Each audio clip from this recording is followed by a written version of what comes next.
We were live for this earlier, for those of you who did not catch it, as the Mets have brought back Sean Manaea. Sean Manaea getting the qualifying offer in the offseason, pointing up to the sky. I will make sure to do my diligence with that reference, even though I don't really know much about it. I am a man of a people. I am here to entertain. I am here for showmanship. So, well, everybody acknowledge him. He's back. Oh, let's go, So, Carson. Let's right, go. There you go. I don't know anything Good about this job. reference, okay? But I'm doing it for the people here. But let's take a look at the Mets' current rotation situation with Sean Manaea back in the mix. Here for 3 years, $75 million, fully guaranteed. And we do have some deferred payments. It looks like we are turning into the Dodgers. But of course, when we do it, it's a problem and we should be arrested. A little bit over $23 million of deferred money, and that will be about $2.3 million per year from 2035 to 2044 in total AAV, now tied the 8th highest paid starting pitcher for 2025.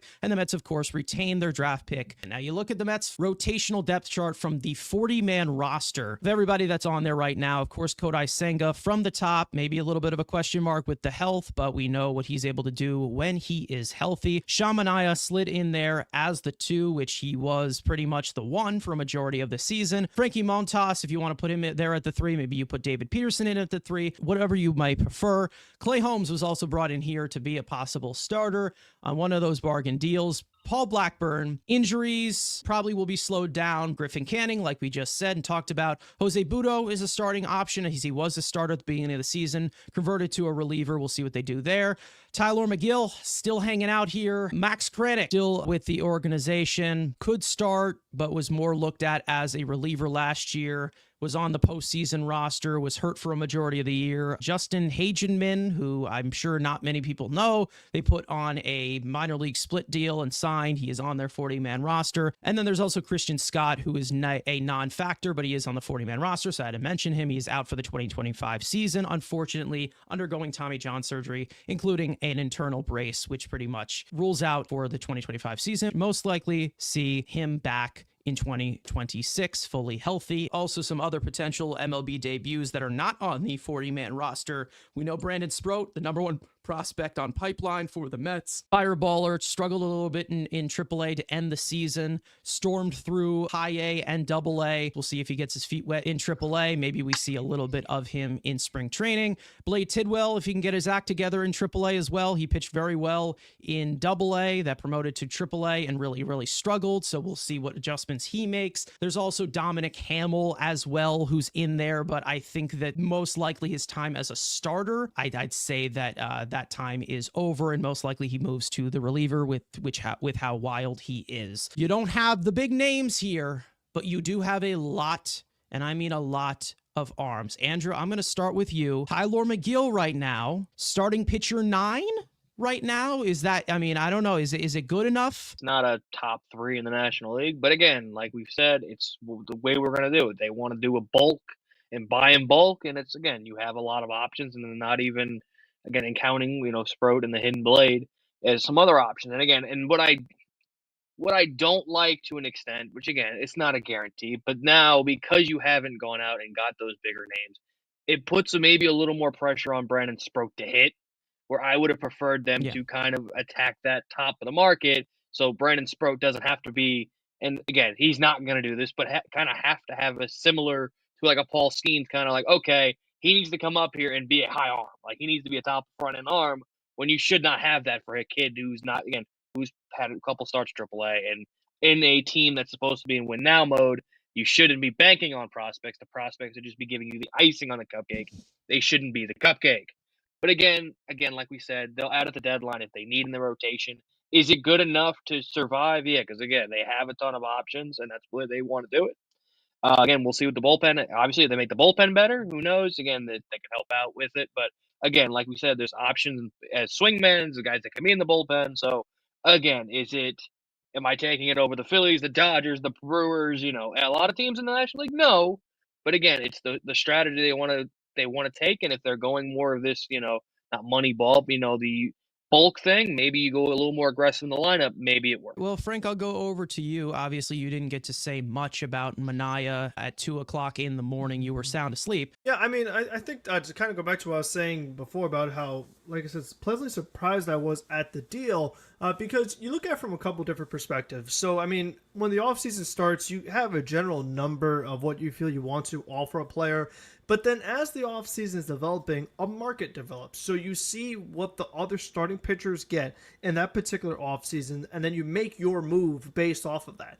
And when I saw Max Fried get 8 years, I was like, oh boy, this starting pitching market is looking pretty ugly. I'm like, what are we going to do with Manaea? I saw Nathan Eovaldi, who's 2 years older than Sean Manaea, get a 3-year deal. So I was saying to myself, there is no way the Mets are going to get Manaea for 3 years. It's going to be maybe 5 or more. So that was the way that I saw it. And then when I saw that they got him for 3, I was like, wow, no way. And, you know, the way I saw it was that if somehow you got him for 3, you had to bump up the AV like crazy. It had to be like a Scherzer kind of deal, a Verlander kind of deal. But no, it got him for 25 with deferrals. So it makes it maybe down to like 21 or so. So I feel like no matter what, whichever way you want to go, if you want to say, okay, I want to go long term to lower the AV, I want to go short term so that I don't have to go for a lot of years. The Mets got the best of both worlds in this scenario, which I really didn't see happening with how the pitching market had developed so far. I still am very curious to see just what ends up happening with Corbin Burns. I just don't know what's going to go on there. I imagine someone was going to overpay him by now, to be honest. I mean, because we're starting to get like a little later on in the offseason to some extent because a lot of guys have come off the board, particularly a lot of like the marquee guys are not really available. So I'm not sure what's going to happen there. I am just very curious. And I feel like the way it kind of all shakes out, you know, it still is December 23rd. You know, the Mets could maybe add another starter by the time opening day rolls around. And if they don't, I really hope they do add one by the deadline, you know, because maybe, like we said, your best option is the trade market outside of Sasaki. So, like, realistic guys that you could actually try to do normal free agent stuff. The best guys are in the trade market right now. I mean, as far as fit and just kind of talent to some extent, besides Corbin Burns, like they're all available trade market. So if some teams are not willing to move them, I mean, that's kind of the thing that we always talk about with trades is that like it takes 2 to tango. There's many times where teams might offer a package in the offseason. A team says no, but then during the deadline, they say, okay, you know what? We thought we were going to be a little more competitive. Okay, we will now trade this player that we were thinking about doing the offseason, but we waited till the deadline. So that is something that still can happen.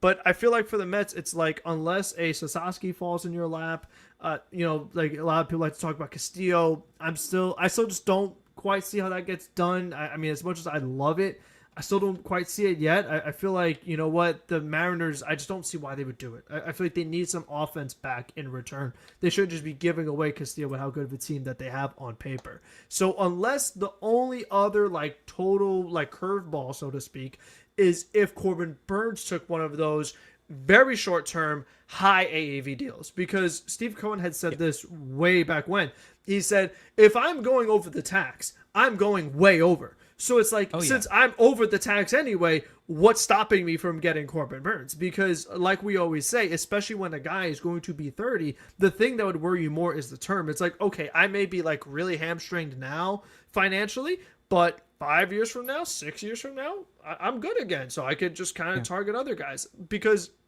like we've said, the Mets are not going to overpay for guys unless there's very specific circumstances like a Juan Soto or somebody like that. They're not going to do it. I mean, they waited out the Manaea thing until the deal is right. And, you know, we'll get to Pete later on, but they're going to wait it out. Even though it's like, you know what, it makes so much sense. All the first base options are gone. They're waiting it out. So this is their approach that they're taking. They'll say, okay, we offer fair trade packages. We offer fair free agency deals.